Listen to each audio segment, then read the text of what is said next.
Pero vamos a comenzar esta noche con el nuevo capítulo de tensión que se escribe entre los gobiernos de Colombia y de Ecuador y que le está costando caro a los ciudadanos y a las compañías desde principios de año. Este jueves, el Ministerio de Producción, Comercio Exterior e Inversiones de Ecuador anunció que subió del 30 al 50% el arancel que deben pagar las importaciones provenientes de Colombia, esto a partir de marzo. Lo que el gobierno ecuatoriano, por cierto, llama, en lugar de arancel, llama una tasa de seguridad. Desde enero, le recuerdo, el presidente Daniel Noboa, desde Davos, durante su viaje para participar en el Foro Económico Mundial, anunció el cobro de esa tasa de seguridad, alegando falta de cooperación de Colombia en materia de seguridad a lo largo de la frontera entre ambos países y también falta de control de los grupos criminales. Argumentó que su gobierno volvió a usar el argumento que su gobierno ha vuelto a usar ahora en estos días para subir el arancel nuevamente. Y también le recuerdo, el 21 de enero pasado, el presidente Noboa escribía en su cuenta de X: hemos hecho esfuerzos reales de cooperación con Colombia, incluso con un déficit comercial que supera los $1.000 millones anuales. Pero mientras hemos insistido en el diálogo, nuestros militares siguen enfrentando a grupos criminales atados al narcotráfico en la frontera sin cooperación alguna, decía. Por eso, ante la falta de reciprocidad y acciones firmes, el Ecuador aplicará una tasa de seguridad del 30% a las importaciones provenientes de Colombia desde el 1 de febrero. Y agregó Noboa, esta medida se mantendrá hasta que exista un compromiso real para enfrentar juntos el narcotráfico y la minería ilegal en la frontera con la misma seriedad y decisión que hoy el Ecuador asume. 21 de enero la fecha y mire, ya estamos más de un mes después, 26 de febrero. La respuesta de Colombia en ese momento llegó y pronto, cuando anunció que impondría un arancel del 30% a 20 productos ecuatorianos y también anunció la suspensión temporal a la venta de energía eléctrica al Ecuador.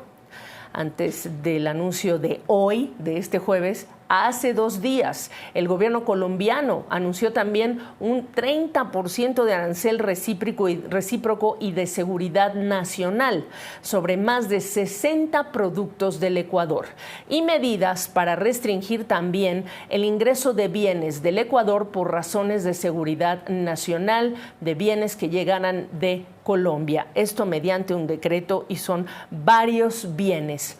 Eso es lo que dicen los gobiernos de Ecuador y de Colombia, y lo están diciendo con estas medidas. Pero hoy queremos escuchar a los empresarios de estos dos países ante el escalamiento de las tensiones. Así que desde Bogotá me acompaña esta noche Bruce McMaster, el presidente de la ANDI, la Asociación de Empresarios de Colombia, el gremio empresarial más importante de Colombia. Y desde Guayaquil le doy la bienvenida a Juan Carlos Navarro, presidente del Comité Empresarial Ecuatoriano, que aglutina a 155 gremios productivos del país, presidente también de la Cámara de Industrias de Guayaquil. A ambos muchas gracias.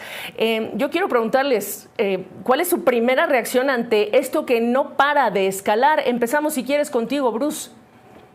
Sí, Gabriela, muchas gracias. Buenas noches a Juan Carlos, con quien hemos estado trabajando, y con los colegas de Ecuador con quienes hemos estado trabajando ante esta nueva crisis. Nosotros estamos, digamos, muy afectados porque no solamente tenemos en este momento un riesgo importante para el consumidor tanto ecuatoriano como el consumidor colombiano, no solamente por los costos, sino también por la proveeduría de materias primas, sino, como mencionabas tú en la introducción, también por el tema de los sectores productivos. Los sectores productivos ecuatoriano y colombiano son quizá, lo mencionábamos en una reunión que tuvimos hoy con nuestros colegas, son quizá el mejor ejemplo de integración empresarial que hay en prácticamente toda América Latina. Seguramente hay un ejemplo interesante también entre Uruguay y Argentina, seguramente también entre Paraguay y Brasil, pero el de Colombia y Ecuador es muy profundo.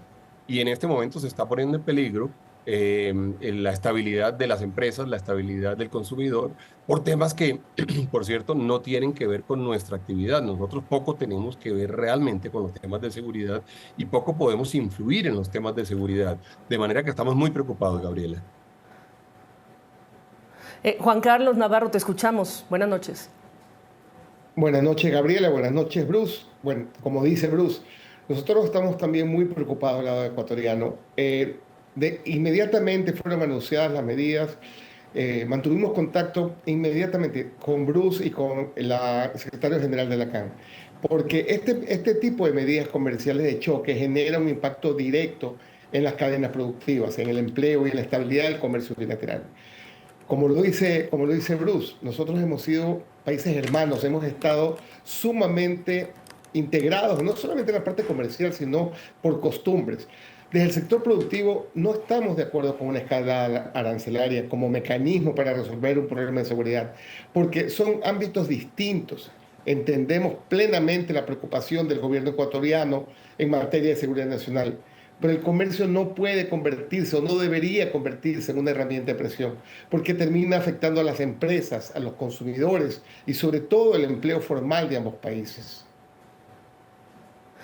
Cuando dices Lacan, solo para nuestra audiencia, la comunidad andina, esta organización también que los aglutina. Ahora, Juan Carlos, yo estuve en el foro CAF para América Latina y el Caribe a principios de enero. Estaban los presidentes de ambos países junto al presidente Lula, el presidente Mulino de Panamá, y de lo que se habló aquí es de la voluntad del diálogo.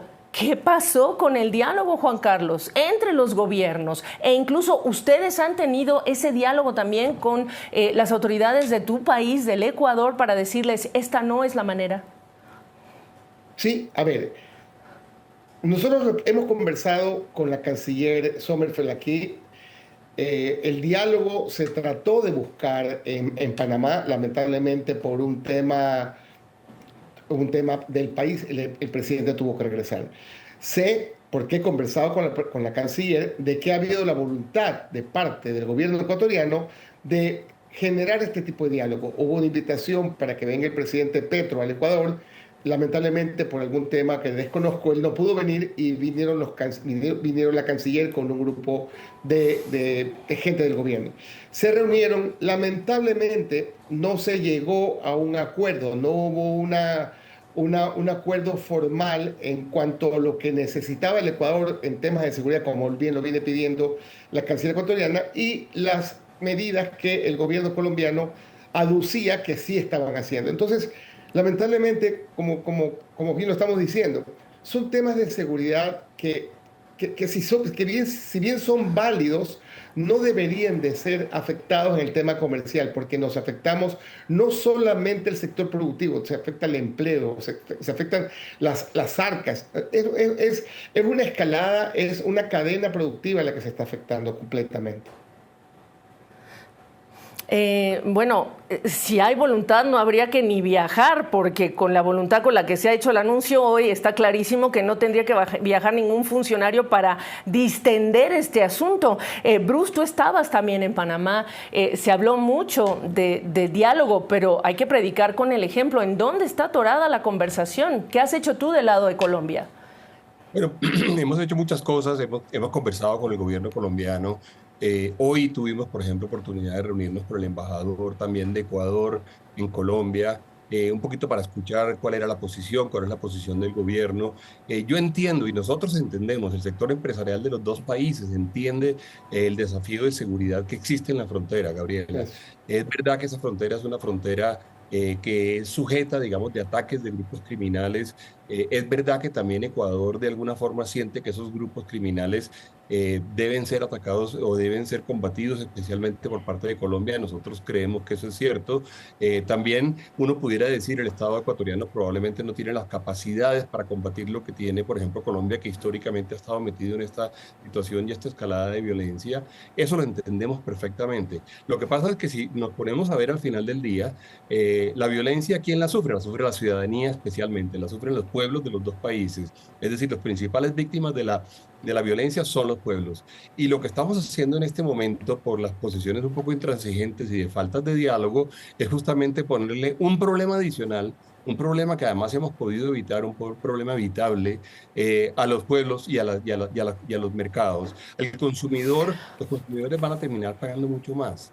Vamos a perder empleos. Hay una muy buena parte de la infraestructura de producción colombiana que está diseñada para poder atender el mercado colombiano. Uno habla con algunas fábricas colombianas, el 30, el 40 o el 50% de sus capacidades están diseñadas para poder atender a los ecuatorianos y los ecuatorianos también. Tenemos esa integración de energía, por ejemplo, donde apoyamos a Ecuador desde el punto de vista energético. Exportamos a través de Ecuador una buena parte de nuestro petróleo del Putumayo. Es decir, realmente son economías muy, muy cercanas y uno en este momento, digamos, a una población que está viviendo un problema de violencia, ponerle un problema económico creado por la falta de diálogo, yo diría, termina siendo un diálogo de sordos que termina afectando muy fuertemente a los dos países.